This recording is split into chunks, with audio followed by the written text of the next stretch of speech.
Je suis Suu-Ji-ho, l'ancien capteur qui mordait la barrière. Le président Trump a publiquement déclaré que le Japon est impoli. Il est très inhabituel qu'un président américain qualifie un pays allié d'impoli. Le président Trump a déclaré que le Japon avait exploité les États-Unis pendant 40 ans et qu'il fallait agir fermement à ce sujet. Aujourd'hui, nous allons examiner ce sujet. Regardons tout de suite. Le 1er juillet, lors de son vol privé de Floride à Washington District de Columbia, le président Trump a tenu des propos extrêmement choquants. Le président Trump s'est plaint que le Japon avait exploité les États-Unis pendant 30 à 40 ans. Le président Trump a exprimé son amour pour le Japon et son appréciation pour la montre Ishiba. Mais ses propos suivants étaient choquants. Il a déclaré que le Japon était vraiment mal élevé. Il a bon du coup ajouté que, malgré le manque de riz au Japon, le pays refuse d'acheter du riz américain, et que les Japonais n'achètent pas de voitures américaines non plus. Cette remarque pourrait être perçue comme un manque de respect envers l'autre partie. Il semble que le président Trump ait intentionnellement fait cette déclaration. Le président Trump continue de faire des déclarations fermes ciblant spécifiquement le Japon ces derniers temps. La trêve de 90 jours sur les droits de douane instaurée par Trump s'achèvera le 8 juillet. Pendant la période de suspension, l'administration Trump a négocié individuellement avec chaque pays, laissant entrevoir une possible prolongation supplémentaire. Le président Trump maintient ses propos fermes, menaçant d'imposer unilatéralement des droits de douane par lettre. Des propos affirmant que le Japon manque de respect ont révélé une certaine tension du côté japonais. Le président Trump est même allé jusqu'à dire qu'il pourrait augmenter les droits de douane à 30%, voire 35%. Le 2 avril, le président Trump a annoncé des droits de douane réciproques de 24% au Japon, menaçant d'imposer des taux encore plus élevés. Pourquoi le président Trump a-t-il tenu des propos aussi fermes ? Initialement, le Japon était très actif dans les négociations avec les États-Unis. C'est pourquoi la plupart pensaient qu'un accord serait conclu avant la fin de la période de grâce. Malgré cette série de négociations de haut niveau depuis le 2 avril, aucun accord n'a été trouvé, ce qui pose problème. Le président Trump serait donc très en colère. Cette situation est très embarrassante pour le Japon. Le Japon a même supporté les moqueries internes sur sa diplomatie servile pour entretenir une relation étroite avec le président Trump. Cependant, les propos fermes du président Trump mettent le Japon dans l'embarras. L'attitude ferme du président Trump envers le Japon est considérée comme une manœuvre délibérée de sa part. Tout d'abord, le président Trump a mentionné 2 articles, le riz et les voitures. Le président Trump a continué les négociations tarifaires avec le Japon pour réduire le déficit commercial de 63 milliards de dollars, environ 85 000 milliards de wons, de l'année dernière avec ce pays. À cette époque, les États-Unis ont exigé que le Japon importe du riz et des voitures américains. Le Japon, comme la Corée, imposait des droits de douane d'environ 700% sur le riz américain pour protéger son agriculture. Et comme vous le savez bien, même lorsque le Japon a connu une pénurie de riz, il n'a pas importé de riz américain. Le prix du riz japonais a baissé depuis juin, suggérant une résolution du problème, mais cela a dû être très frustrant pour les États-Unis. Le président Donald Trump a qualifié cette situation d'exemple typique de commerce déloyal, notamment dans le secteur automobile. Le Japon exporte des millions de voitures vers les États-Unis grâce à des marques comme Toyota ou Honda. Mais l'année dernière, seules 16 700 voitures américaines ont été vendues au Japon. Cela ne représente que 0,38% des 4 420 et 1 494 voitures neuves vendues au Japon. Les États-Unis étaient donc très mécontents de cette situation. Pour le Japon, le riz et les voitures sont aussi des produits politiquement délicats. Dans un contexte où les agriculteurs et l'industrie automobile appuient fermement le Parti libéral-démocrate, une trahison de ces groupes ne ferait qu'affaiblir la position politique du Premier ministre Ishiba. Mais le président Trump pousse fortement cette question, même s'il en est inconscient. Le Japon est déconcerté par la pression de Trump, mais en réalité, la stratégie de Trump vise aussi la politique interne japonaise.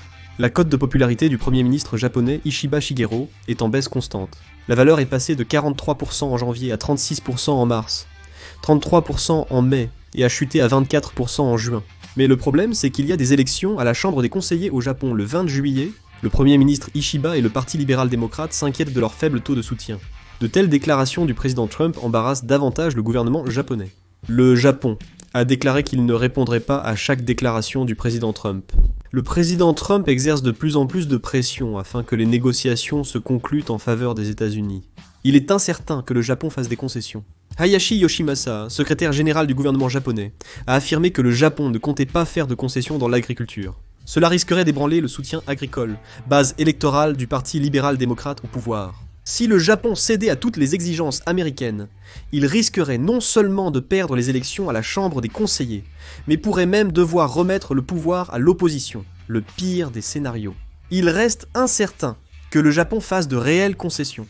L'opinion publique japonaise est actuellement très agitée. D'après un sondage mené par Nihon Keizai Shimbun et Asahi Shimbun, 62% des répondants estiment que le conflit tarifaire avec les États-Unis pourrait nuire considérablement à l'économie japonaise. En particulier, il apparaît que les personnes d'âge moyen et plus âgées, c'est-à-dire celles de 40 ans et plus, ressentent davantage l'insécurité économique que les jeunes générations. La réaction médiatique s'intensifie de jour en jour. Le journal Yomiuri, dans son éditorial, a critiqué ouvertement la politique étrangère du gouvernement actuel, affirmant que l'attitude excessivement passive du Premier ministre Ichiba en matière de diplomatie a en partie conduit aux propos irrespectueux de Trump, qualifiant le pays d'insolent. De plus, le journal Asahi a souligné la nécessité d'adopter une stratégie diplomatique affirmée, priorisant les intérêts nationaux, plutôt que de se montrer servile envers les États-Unis. Le monde économique réagit aussi instantanément. La Fédération des organisations économiques du Japon a proposé au gouvernement des mesures pour augmenter à court terme les importations de riz américain, et certaines entreprises de pièces automobiles ont commencé à élaborer des stratégies à moyen et long terme pour réduire leur dépendance au marché américain. Les propos du président Trump ont un impact significatif sur les sphères politiques et économiques japonaises, poussant le gouvernement à revoir sa stratégie diplomatique de manière plus affirmée face à la pression grandissante. La déclaration du président Trump affirmant que le Japon est mal élevé n'est pas qu'une simple expression émotionnelle ou un comportement verbal. Cette stratégie est apparue à plusieurs reprises dans la méthode diplomatique du président Trump, faisant partie de sa tactique de négociation au bord du gouffre. Le président Trump a fréquemment employé la provocation extrême ou l'intimidation durant les négociations pour prendre l'ascendant sur son interlocuteur. Par le passé, il a fait pression sur ses homologues avec des expressions provocatrices, qualifiant le Mexique de pays de criminels, le Canada de traître et la Chine de voleurs. Cela a permis d'obtenir des accords commerciaux favorables aux États-Unis. Cette approche crée des tensions diplomatiques à court terme, mais renforce l'image d'un négociateur fort et vise à gagner le soutien du public sur le plan national. Selon de nombreux analystes, la remarque irrespectueuse envers le Japon est une insulte calculée visant à influencer le gouvernement japonais avant les élections et à obtenir un résultat favorable aux États-Unis dans les négociations tarifaires. Le Japon s'est longtemps vanté de ses liens étroits avec les États-Unis, mais Donald Trump remet cela en question et redéfinit les règles du jeu. Les États-Unis enverront des lettres dès le 4 juillet détaillant les taux de droits de douane pour chaque pays. Ce jour-là, avant de partir pour l'Iowa, le président Trump a déclaré lors d'une interview qu'il enverrait ces lettres à 10 pays par jour. Ces lettres devraient indiquer que des droits de douane de 20%, 25% ou même 30% seront appliqués. Certains y voient un message pressant les pays à entamer rapidement des négociations, dans un contexte où un report des droits de douane est évoqué. Les pays du monde accélèrent les négociations tarifaires avec les États-Unis.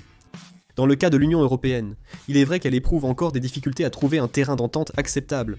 Selon Reuters, ils envisagent un accord émotionnel avec les États-Unis dans l'état actuel des choses. Quant à la Suisse, selon l'agence France Presse, le tarif douanier habituel de 31% ne s'appliquerait plus, et on s'attend à une taxe de seulement 10% du tarif de base. Selon Bloomberg, l'Indonésie est convaincue qu'un accord commercial global avec les États-Unis, englobant les ressources clés, l'énergie, la coopération en matière de défense et l'accès au marché, sera conclu d'ici le 4 juillet. Cependant, il semble improbable que les négociations avec la Corée aboutissent à temps. En fait, la pression américaine intense sur le Japon semble aussi menacer la Corée. La Corée négocie également des tarifs avec les États-Unis.